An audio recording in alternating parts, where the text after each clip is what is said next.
We seriously need to talk about what's been happening in the Dance Moms universe, because, no exaggeration, this is one of the wildest post-show controversies to ever resurface.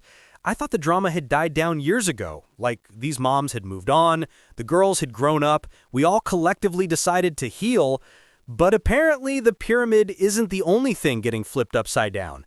Because with the release of Nia Sioux's new book, Bottom of the Pyramid, the internet has exploded again. Old wounds are being reopened, and former cast members are suddenly speaking out in ways that no one expected. So let's unpack exactly what went down, who's upset, and why this story has everybody talking like it's 2014 all over again. Now, if you haven't been following, Nia's book, Bottom of the Pyramid, is a memoir. It's her side of the story after years of staying quiet about what it was really like behind the scenes of Dance Moms. And listen, fans were ready. Everyone wanted to hear her truth, especially after years of speculation about how she was treated by Abby Lee Miller. But no one expected the level of detail Nia dropped. She didn't just open the door, she took it off the hinges and said, "Here's what really happened." And within days, the internet basically divided into two camps. People applauding her bravery, and others questioning if she should have mentioned certain cast members without giving them a heads up. But here's where it gets messier. Enter Kelly Hyland, mom to Brooke and Paige, who apparently had a lot to say about this book.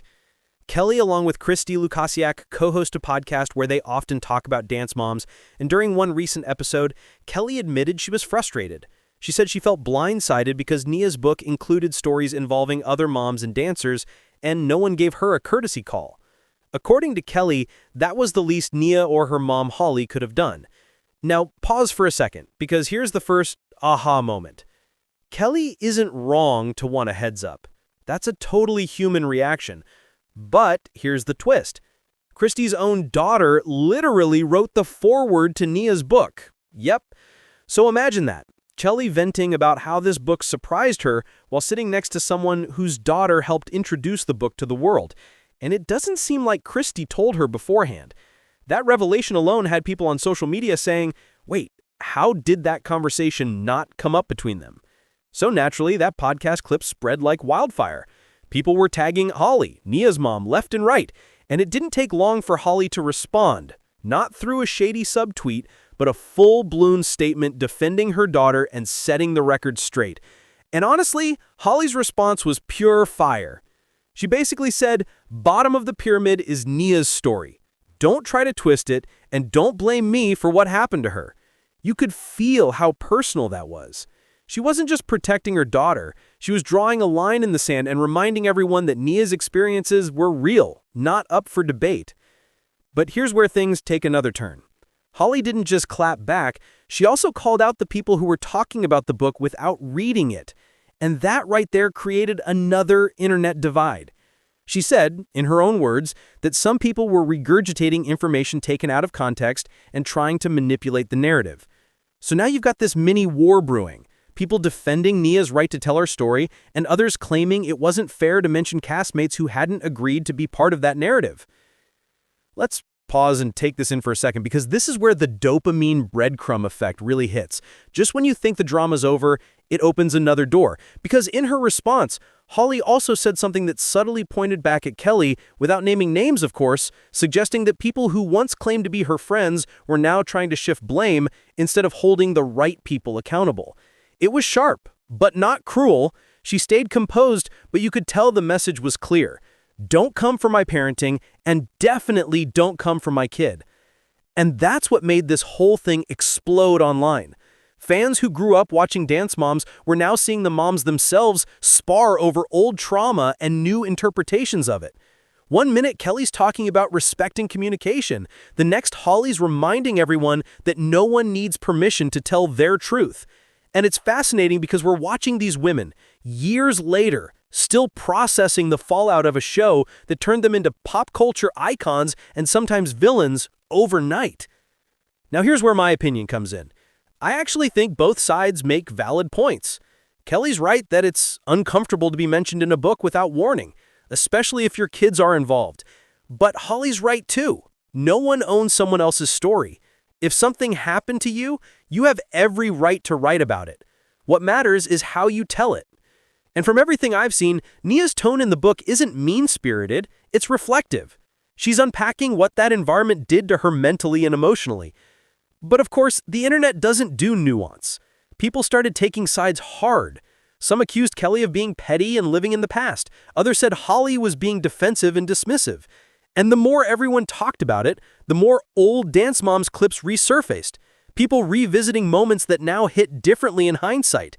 Like, how did we not see how tough some of those scenes really were? And just when you think that's the end of it, Kelly and Christy bring up another topic on their podcast, one involving Maddie and Chloe. Remember that episode of Dance Moms where Maddie said Chloe wasn't texting her back after leaving the studio? Kelly and Christy revisited, and things got messy fast. Christy basically accused the show of twisting the situation and even implied that Maddie might have been told to say that line. She got defensive, saying Chloe never received those texts at all. And Kelly chimed in, upset that no one from the team reached out to her daughters when they left the studio. Now that's another dopamine breadcrumb moment, because it's not really about text messages, is it? It's about lingering resentment. These moms still feel like they and their kids were portrayed unfairly, and years later they're still unpacking that. But fans weren't having it. Comment sections lit up with people saying, "Why are grown adults still mad at literal children from a decade ago?" And honestly, that reaction says a lot. It's a reminder of how deep this show's impact ran. People got emotionally invested in these relationships, and now they're seeing that some of those wounds never really healed. Meanwhile, Nia's book continues to reveal new stories. She opens up about trying to visit Abby Lee Miller after Abby's health diagnosis, and this part honestly surprised me. Despite everything that happened on the show, Nia wanted closure. She reached out, offered to visit Abby in the hospital, and Abby declined. According to Nia, Abby said she had already heard enough from one of Nia's Instagram lives and even claimed credit for Nia's success, saying she should be grateful she wasn't shopping in thrift stores. Yeah, that line did not sit well with fans. Many felt it showed that Abby still hadn't taken accountability for how she treated her dancers. And to add even more complexity, JoJo Siwa enters the picture. Nia's book actually discusses how JoJo's arrival changed the team dynamic completely. According to Nia, JoJo came in confident, maybe a little too confident, and her mom, Jess, seemed laser-focused on turning JoJo into a TV star rather than a competitive dancer. That rubbed some of the original team members the wrong way. They had signed up to dance, not to play reality TV politics. But JoJo, she knew what she was signing up for, and she thrived in that environment. And here's where the story gets reflective again. Because in hindsight, it makes sense why JoJo still speaks so positively about Abby today. She's grateful because that show gave her a platform. But the others, especially the originals, experienced it before the fame hit, before things got scripted and chaotic. They saw Abby when she was just their teacher, not a reality TV persona. And that difference explains a lot about why the cast members' perspectives are so divided even now. Now here's a quick moment of truth. I actually think both Nia and JoJo's perspectives are valid. They experienced Dance Moms in completely different eras. For JoJo, it was an opportunity. For Nia, it was survival. One found fame, the other found resilience, and honestly, both outcomes are worth acknowledging. But here's what fascinates me: the timing. Every time it feels like the Dance Moms fandom is quieting down, something reignites it. A podcast episode, a TikTok clip, or now a book. And the fact that this show still has this kind of cultural grip says something. It's not just about the dancing or the drama. It's about how a group of kids and their moms became a mirror for fame, competition, and how adults handle pressure. And let's not forget, these girls were children during all of this. That's why so many people feel strongly about how their experiences are discussed today. Because yes, we can analyze what went wrong, but we can't forget they were kids navigating adult situations. So where does this leave everyone now? Kelly and Christy continue their podcast, probably aware that the internet's dissecting every word they say. Holly continues to stand by her daughter, as she always has.